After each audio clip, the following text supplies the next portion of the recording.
Fear is one of the most powerful human emotions. While highly useful in situations where threat of immediate harm exists, it is the most debilitating and dangerous of emotions when present unnecessarily. In this video, we will examine how fear can be used as a tool to manipulate others, and how those in positions of power, past and present, have effectively used fear to control certain aspects of society. Humans, especially since the Industrial Revolution, have become increasingly protected from the dangers that our ancestors faced in relation to the natural world. But as mankind's fear of nature and the elements has fallen, in its place many other fears have come to fill the void. Some of these fears have arisen in response to real threats, but many have been in response to things imagined, as the Stoic philosopher Seneca pointed out. There are more things likely to frighten us than there are to crush us. We suffer more often in imagination than in reality. While some of these imagined fears are of one's own making, many are the consequence of narratives created by those in positions of power. Individuals looking to take advantage of and manipulate others have long realized the power of fear. When one is gripped by fear of a threat, real or imagined, their rational and higher cognitive capacities shut down, making them easily manipulated by anyone that promises safety from the threat. No passion so effectually robs the mind of all its powers of acting and reasoning as fear, wrote the 18th century philosopher Edmund Burke. Ruling classes for thousands of years have understood the power of intentionally invoking fear in their subjects as a means of social control. Henry Frankfort, in his book The Intellectual Adventures of Ancient Man, noted that between 1800 and 1600 BC, a fear psychosis spread through ancient Egypt, precipitated by the invasion of foreign rebels hungry for power and conquest. Initially, this fear psychosis was justified by a real threat. Yet even when these foreigners were successfully driven far away from Egypt, the ruling powers sought to artificially maintain fear among the population, realizing that a fearful population is easier to control than a fearless one, as Frankfort explained. The common desire for security need not have survived after the Egyptian Empire extended the military frontier of Egypt well into Asia, and thus removed the peril from the immediate frontier. However, it was a restless age, and there were perils on the distant horizon which could be invoked to hold the community together, since unity was to the advantage of certain central powers. A fear psychosis once engendered remained present, and there were forces in Egypt which kept alive this fear psychosis in order to maintain the unified purpose of Egypt. The artificial construction and maintenance of fear in a population by a ruling class has remained pervasive from the time of ancient Egypt up until the modern day. Oppressive governments often maintain their grip on a nation by continually invoking fear, and then proceeding to claim that only they, the ruling powers, have the means and ability to protect the population from such a threat. The whole aim of practical politics, wrote H.L. Mencken, is to keep the populace alarmed and hence clamorous to be led to safety, by menacing it with an endless series of hobgoblins, most of them imaginary. John Adams, one of the founding fathers of America, echoed this sentiment, writing, "Fear is the foundation of most governments." While there are numerous tactics and strategies that have developed over the centuries to effectively exploit the public through fear, two of the more powerful and efficient are the use of false flags and the implementation of propaganda via repetition.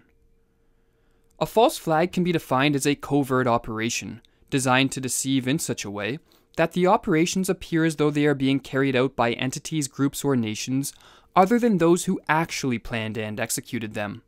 In his book Feardom, Connor Boyack provides a nice explanation on the effectiveness of false flag attacks for those looking to institute social control.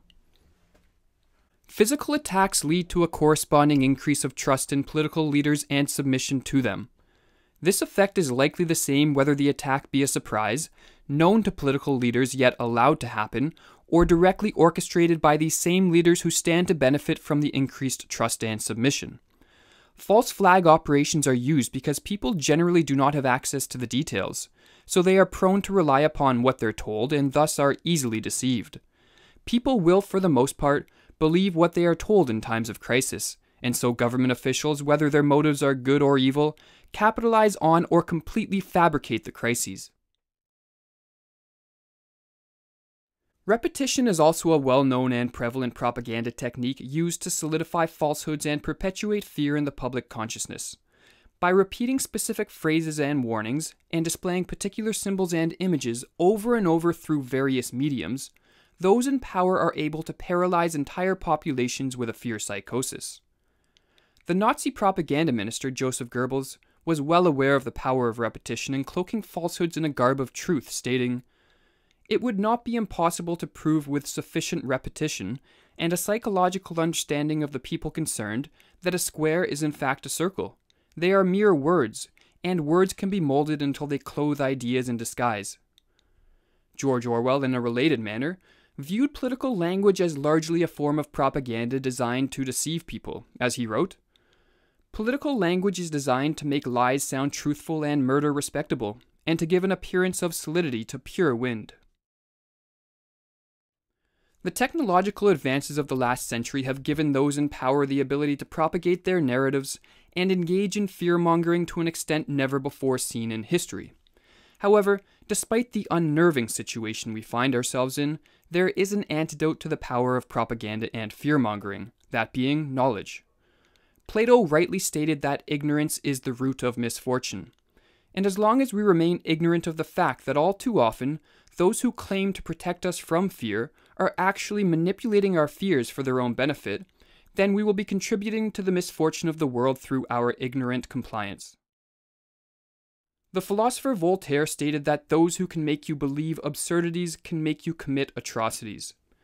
To avoid being an individual who can be convinced of absurdities, one must become an active truth seeker, instead of the all-too-common passive propaganda receiver.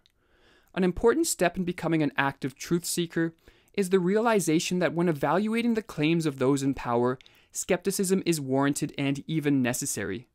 Very often those who rule do not have the best interests of the public at heart, for as Alexander Solzhenitsyn put it, "Political genius lies in extracting success even from the people's ruin." The reality is that most of us are not in a position to single-handedly change the world, but we can at least try to rid ourselves of the unnecessary fears which are the fuel for so much hate and destruction in the world. In fact, taking responsibility for one's actions and the beliefs that motivate such actions may be the most important thing one can do when faced with the prospect of an oppressive government. For as Stanley Milgram noted, the disappearance of a sense of responsibility is the most far-reaching consequence of submission to authority, and furthermore, might there be truth to the comment by F.A. Harper that the man who knows what freedom means will find a way to be free?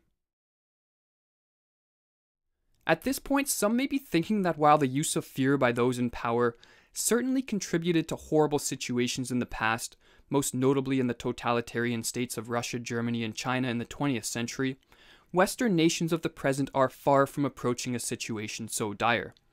Hopefully this is true, but it is important to realize that those who have lived through the rise of oppressive governments have seldom realized the perilous situation they were in until it was too late.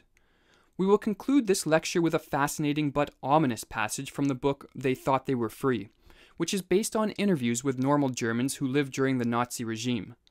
The following quote comes from one of the Germans interviewed, where he discusses why he thought that more ordinary Germans didn't take a stand against the rise of the Nazi government.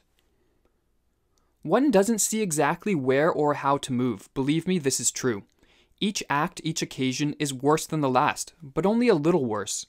You wait for one great shocking occasion, thinking that others, when such a shock comes, will join with you in resisting somehow. But the one great shocking occasion when tens or hundreds or thousands will join with you never comes. That's the difficulty. If the last and worst act of the whole regime had come immediately after the first and smallest, thousands, yes millions, would have been sufficiently shocked. But of course this isn't the way it happens. In between comes all the hundreds of little steps, some of them imperceptible, each of them preparing you not to be shocked by the next. And one day too late your principles, if you were ever sensible of them, all rush in upon you. The burden of self-deception has grown too heavy, and some minor incident collapses it all at once, and you see that everything has changed. Now you live in a world of hate and fear, and the people who hate and fear do not even know it themselves. When everyone is transformed, no one is transformed.